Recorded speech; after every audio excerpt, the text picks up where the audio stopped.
Hello, good morning. എല്ലാവർക്കും സുഖമാണോ? എന്തുണ്ട് വിശേഷം? ഞങ്ങളിവിടെ സുഖമായിരിക്കണു.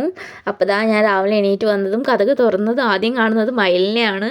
അപ്പം ഞാൻ വിചാരിച്ച എന്തായാലും വീഡിയോസ് എടുക്കാമെന്ന്. കാരണം എന്നും ഞാൻ രാവിലെ എണീറ്റ് നോക്കുമ്പം മയിലിനെയാണ് കാണാറ്. അപ്പം ഞാൻ അവർക്ക് എന്നും ഭക്ഷണമൊക്കെ ഇട്ട് കൊടുക്കും. അപ്പോൾ കിളികളൊക്കെ മയിൽ കഴിച്ചതിൻ്റെ ബാക്കി കിളികൾ വണ്ണാനൊക്കെ വന്നിരുന്ന് കഴിക്കുന്നുണ്ട്. അപ്പോൾ ഞാനതൊക്കെ ഒന്ന് വീഡിയോ എടുത്താണ്. ഇതൊക്കെ രാവിലെ എണീച്ചിങ്ങനെ കാണുമ്പോൾ തന്നെ നല്ലൊരു രസമല്ലേ. അപ്പോൾ ഞാൻ ഒന്ന് വീഡിയോയും കൂടി എടുത്ത് നോക്കി. കാരണം ഞാൻ എപ്പോഴും ഇവിടെ ക്യാമ്പസും കാര്യങ്ങളൊക്കെ അല്ലേ കാണിക്കുക, ഇവരെയൊന്നും അധികം കാണിക്കാറില്ലല്ലോ എന്ന് വിചാരിച്ചിട്ട്. ഇവിടെ എന്നും കിളികളും പക്ഷികളും ഒക്കെ എപ്പോഴും ഉണ്ടാകും. അപ്പോൾ ഇന്നലെ സൺഡേ ആയിരുന്നുകൊണ്ട് ഏട്ടൻ പച്ചക്കറി മാർക്കറ്റിൽ പോയിട്ടുണ്ടായിരുന്നു. അപ്പോൾ ഈ ഒരു സാധനം എന്ന് പറയുന്നത് ഇത് ഏട്ടൻ ഇന്നലെ കൊണ്ടുവന്നതാണ്. ഇത് നമ്മുടെ നാട്ടിലത്തെ പച്ചക്കടലയാണ്. പച്ചക്കടല നമ്മുടെ നാട്ടിൽ നല്ലപോലെ ഉണക്കി ഡ്രൈ ആയിട്ടുള്ള പച്ചക്കടല കിട്ടുക. ഇത് ഡ്രൈ പച്ചക്കടലയല്ല, ഇത് പച്ചക്കടല എന്ന് വെച്ച് കഴിഞ്ഞാൽ ചെടി അങ്ങനെ പുഴക്കിയെടുത്തിട്ട് ഇവർ വിൽക്കാൻ വയ്ക്കും. അതിവിടെ വിൻ്റർ സീസണൊക്കെ ആകുമ്പോഴാണ് ഈ ഒരു പച്ചക്കറി കിട്ടി തുടങ്ങുക. ഇത് പക്ഷേ ഊരണമെങ്കിൽ ഭയങ്കര പാടാണ്. എന്ന് വെച്ചാൽ നമ്മുടെ നാട്ടിൽ മുരിങ്ങ ഇലയൊക്കെ ഊരുന്നതിനേക്കാളും കഷ്ടമാണ്. ഏട്ടൻ ഇന്നലെ ഇത് ഊരുന്ന സമയത്ത് പറയുന്നുണ്ടായിരുന്നു, ഇതിനി പൊട്ടിച്ചെടുക്കണമെങ്കിൽ ഉള്ള പാട് വല്ലാത്ത പാടാണെന്ന്. അപ്പോൾ ഞാൻ ഇതിൻ്റെ ഇലയൊക്കെ ഒന്ന് കാണിച്ചു തരുവാണ്. ഇത് നമ്മുടെ മുരിങ്ങയുടെയൊക്കെ പോലെ ഭയങ്കര കുഞ്ഞു കുഞ്ഞു ഇലയാണ്, കുറ്റിച്ചെടിയാണത്. അപ്പോൾ ഇതിൻ്റേതും ചെടിയൊന്നും ആരും കണ്ടിട്ടുണ്ടാവില്ല. ഞാൻ അപ്പോൾ വിചാരിച്ചു അതുകൊണ്ട് വീഡിയോ ഒക്കെ എടുത്തൊന്ന് കാണിച്ചു തരാമെന്ന്. പിന്നെ ഏട്ടൻ ഇന്നലെ പച്ചക്കറി മാർക്കറ്റിൽ പോയിട്ട് വന്നപ്പം ഇതുപോലെ സ്ട്രോബെറി കൊണ്ടുപോകുന്നുണ്ടായിരുന്നു. കഴിഞ്ഞ ആഴ്ചയും കൊണ്ടുപോകുന്നുണ്ടായിരുന്നു. അപ്പോൾ നല്ല ടേസ്റ്റ് ആയിരുന്നേ. ഞങ്ങൾ കഴിഞ്ഞ വർഷം ഇതുപോലെ സ്ട്രോബെറി മേടിച്ചപ്പം അത് വലിയ ടേസ്റ്റ് ഒന്നും ഉണ്ടായിരുന്നില്ല. പക്ഷേ ഇപ്രാവശ്യം മേടിച്ചപ്പോൾ നല്ല ടേസ്റ്റ്. ഇതും ഇവിടെ തണുപ്പ് കാലത്ത് ഉണ്ടാകുന്ന സ്ട്രോബെറി ആണേ. അപ്പോൾ ഇത് നല്ല ടേസ്റ്റ് ഉണ്ട്. എന്ന് വെച്ച് കഴിഞ്ഞാൽ ഒരുപാട് മധുരമില്ല, ഒരുപാട് പുളിയില്ല, അങ്ങനത്തെ ഒരു ടേസ്റ്റ്. അപ്പോൾ ഇത് 2 ബോക്സൊക്കെ ആയിട്ട് മേടിച്ചുകൊണ്ട് വന്നു. ഞാൻ ആദ്യമായിട്ടാണ് കഴിഞ്ഞ ആഴ്ച മോന് കൊടുത്തു നോക്കിയത്. അപ്പോൾ അവന് ഇഷ്ടപ്പെട്ടു. അപ്പോൾ ഇന്നലെ പോയപ്പോൾ ഏട്ടൻ മഷ്റൂം, അതുപോലെ കോളിഫ്ലവറും, അതുപോലെ സ്ട്രോബെറിയും, അതുപോലെ ഈ കടലയും പപ്പായയും ഒക്കെ മേടിച്ചുകൊണ്ട് വന്നിട്ടുണ്ടായിരുന്നു. അപ്പോൾ ഞാൻ അതൊക്കെ വിചാരിച്ചൊന്ന് വീഡിയോ എടുക്കാം. കാരണം ഇവിടെ പപ്പായൊക്കെ എന്ന് വെച്ചാൽ മാർക്കറ്റിൽ മേടിക്കാൻ കിട്ടും. പപ്പായൊക്കെ മേടിക്കണമെങ്കിൽ ഈ ഒരു പപ്പായയ്ക്ക് എന്ന് പറയുമ്പോൾ 80 രൂപയൊക്കെയാണ്. പിന്നെ സ്ട്രോബെറി ഇവിടെ നല്ല വിലക്കുറവാണ്, 50 രൂപയൊക്കെ ഉള്ളൂ ഒരു ബോക്സ് സ്ട്രോബെറിക്ക്. അതുപോലെ ആ പച്ചക്കടലയുടെ വില എന്ന് പറയുന്നത് 20 രൂപയാണ്. ഒരു കെട്ട് അവർ കെട്ടായിട്ടാണ് പച്ചക്കടലയൊക്കെ തരിക, അതിന് 20 രൂപ. ഇവിടെ പപ്പായക്ക് ഭയങ്കര വിലയാണ്.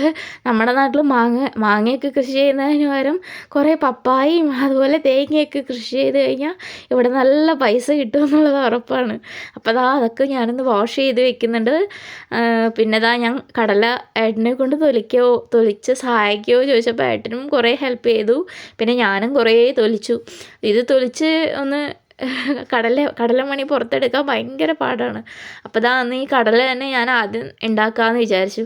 അപ്പോൾ അതിന് വേണ്ടിയിട്ട് കടലയൊക്കെ നല്ലപോലെ കഴുകി വാഷ് ചെയ്ത് കുക്കറിൽ വെള്ളമൊക്കെ ഒഴിച്ച് മഞ്ഞൾപ്പൊടിയും ഉപ്പും കായും ഇട്ടിട്ട് ആദ്യം ഒന്ന് നല്ലപോലെ വേവിച്ചെടുക്കുക. ഒരുപാട് വെള്ളമൊന്നും ഒഴിക്കേണ്ട, ആവശ്യത്തിന് മാത്രം വെള്ളം ഒഴിച്ചാൽ മതി. എന്നിട്ട് നല്ലപോലെ ഒന്ന് ഒരു 2 വിസിൽ വരുന്നവരെയൊക്കെ ഒന്ന് വേവിച്ചെടുക്കുക. കാരണം അത്രയും പെട്ടെന്ന് 2 വിസിലിൻ്റെ ഒന്നും ആവശ്യമില്ല, 1 വിസിലൊക്കെ അടുപ്പിച്ചാൽ തന്നെ മതി. കാരണം അത് പെട്ടെന്ന് വേവും. കാരണം ഇത് ഇളമ്പല്ലേ. എന്ന് വെച്ച് കഴിഞ്ഞാൽ ഇത് നല്ലപോലെ മൂത്തിട്ടില്ല, മൂക്കാത്ത ഇതാണ്, കടലയാണ്. അപ്പോൾ ഇത് ഇവിടെ ഹിന്ദിക്കാരില്ലേ, ഇത് പച്ചയ്ക്ക് എടുത്ത് ഇങ്ങനെ കഴിക്കും. എന്ന് വെച്ച് കഴിഞ്ഞാൽ പൊട്ടിച്ച് ഇവർ 10 മിനിറ്റ് കൊണ്ട് ഒരു കെട്ട് കടല ഇവർ തിന്ന് തീർക്കും. ഇവർക്ക് ഇത് പച്ചയ്ക്ക് തിന്നാൻ ഭയങ്കര ഇഷ്ടമാണ്. അപ്പോൾ ഞാൻ ഈ കടലയൊന്ന് വേവിക്കാൻ വെക്കുന്നുണ്ട്. ഇനി ഇതിന് വേണ്ടിയിട്ട് ഞാൻ ഉള്ളി, അതുപോലെ തക്കാളിയൊക്കെ ഒന്ന് വെളുത്തുള്ളിയൊക്കെ ഒന്ന് അരിഞ്ഞ് വെക്കുന്നുണ്ട്. അതൊക്കെ അരിഞ്ഞ് വെച്ചതിന് ശേഷം കടുക് വറുത്ത് ജീരകവും ഒക്കെ ഇട്ട് ഇഞ്ചി, അതുപോലെ വെളുത്തുള്ളി, അതുപോലെ ഇഞ്ചി ഇട്ടില്ല, വെളുത്തുള്ളി, ഉള്ളി, അതുപോലെ പിന്നെ ഇതിട്ടുണ്ടായിരുന്നു പട്ടാഗ്രാമ്പു. ഞാൻ പറയാൻ വന്നത്, പട്ടാഗ്രാമ്പു ഇട്ടിട്ടുണ്ടായിരുന്നു. അത് ആവശ്യത്തിന്, വെറുതെ ഒരു ഫ്ലേവറിന് മാത്രം. പിന്നെ മഞ്ഞൾപ്പൊടി, അതുപോലെ മുളക് പൊടി, ഗരം മസാല, അതുപോലെ ചിക്കൻ മസാലയൊക്കെ ഇട്ടിട്ട് നല്ലപോലെ വഴറ്റിയെടുക്കുക. എന്നിട്ട് ആ ഒരു പച്ചമണമൊക്കെ മാറുന്നത് വരെ നല്ലപോലെ ഒന്ന് വഴറ്റിയെടുക്കണേ. ഉള്ളി നല്ലപോലെ സോഫ്റ്റായി വന്നതിന് ശേഷം തക്കാളിയൊക്കെ ഇട്ട് കൊടുത്ത് ഒന്നുകൂടെ നല്ലപോലെ വഴറ്റുക. അത് നല്ലപോലെ വഴണ്ടി വന്നതിന് ശേഷം എന്ത് ചെയ്യുന്നു വെച്ച് കഴിഞ്ഞാൽ കുറച്ച് നേരം തീയൊക്കെ ഓഫ് ചെയ്തിട്ടിട്ട് ഇതൊന്ന് ചെറുതായിട്ട് മിക്സിയിലൊന്ന് ചെറുതായിട്ടൊന്ന് അടിച്ചെടുക്കുക. അപ്പോൾ ഒരു പേസ്റ്റ് പോലെയൊക്കെ എന്ന് വെച്ചാൽ ഒരുപാട് പേസ്റ്റ് ആക്കരുത്, ഒന്ന് പേസ്റ്റ് പോലെ ആയി വരുന്ന സമയത്ത് ഒന്നുകൂടെ ആ ചീനച്ചട്ടിയിൽ ഒഴിച്ച് ഒന്ന് തിളപ്പിച്ചതിന് ശേഷം ഈ കടല ഇട്ട് കൊടുക്കുക. അപ്പോൾ നല്ല ടേസ്റ്റ് ആയിരിക്കും, നല്ല ഫ്ലേവർ ആയിരിക്കും ഇതിന്. ഒരു പട്ടയും ഗ്രാമ്പും ഒക്കെ ഇട്ട് കൊടുത്ത്, പിന്നെ ഗ്യാസ് ഇതിന് വലിയ ഗ്യാസൊന്നും ഉണ്ടാവില്ല. ഈ ഒരു കടലയ്ക്ക് കഴിക്കാൻ നല്ലതുമായിരിക്കും, നല്ല ടേസ്റ്റും ആയിരിക്കും. ഇത് ചപ്പാത്തീൻ്റെ കൂടെയൊക്കെയാണ് ഞങ്ങളധികവും കഴിക്കാറ്. അപ്പോൾ നല്ല ടേസ്റ്റുള്ളൊരു കറിയാണ്. ഇതിവിടെ വിൻ്റർ സീസണിൽ മാത്രം കിട്ടുന്നതുകൊണ്ട് നമ്മളിത് പോകുമ്പോഴെല്ലാം ഇത് മേടിക്കാൻ നോക്കും. അപ്പോൾ ഞാൻ ഭക്ഷണമൊക്കെ റെഡിയാക്കി, കടലക്കറി, അതുപോലെ ചപ്പാത്തി, സ്ട്രോബെറിയും മോന് കെച്ചപ്പുമാണ് ഇന്ന് സ്കൂളിലേക്ക് കൊണ്ടുപോകാൻ വേണ്ടി ഞാൻ വെക്കുന്നത്. കടലക്കറി കഴിച്ചില്ലെങ്കിൽ മറ്റേ ടൊമാറ്റോ കെച്ചപ്പ് കഴിച്ചോട്ടെ പറഞ്ഞിട്ടാണ് അതും കൂടെ ഒരു പാക്കറ്റ് വെച്ചത്. പിന്നെ സ്ട്രോബെറി അവനിപ്പോൾ കഴിക്കാൻ തുടങ്ങിയ ഒരു ഫ്രൂട്ടാണ്.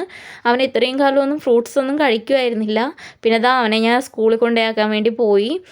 അപ്പോൾ ഞാൻ വെറുതെ ഒന്ന് ഫോട്ടോസും വീഡിയോസൊക്കെ എടുക്കുന്നതാണ്. അപ്പോൾ അവൻ്റെയൊക്കെ വണ്ടിയൊക്കെ വരാനായി, കുട്ടികളൊക്കെ സ്കൂളിൽ പോകാൻ വണ്ടിയിൽ കയറി തുടങ്ങി. അപ്പോൾ കുറേ പിള്ളേരുടെയൊക്കെ സ്കൂൾ ബസ്സുകളും കാര്യങ്ങളൊക്കെ വന്ന് അവൻ്റെ വണ്ടി ഇപ്പോൾ വരും. അപ്പോൾ ഞാനിങ്ങനെ വെയിറ്റ് ചെയ്ത് നിൽക്കുവാണ്. അപ്പോൾ ഇന്നത്തെ എൻ്റെ വീഡിയോ പറയുന്നത് ഇത്രയൊക്കെയാണ്. നിങ്ങൾക്ക് എൻ്റെ വീഡിയോസ് ഇഷ്ടപ്പെട്ടെന്ന് വിചാരിക്കുന്നു. അപ്പോൾ എല്ലാവരും എൻ്റെ വീഡിയോയ്ക്ക് കമൻറ്റ് ചെയ്യണം, പിന്നെ സബ്സ്ക്രൈബ് ചെയ്യണം. താങ്ക്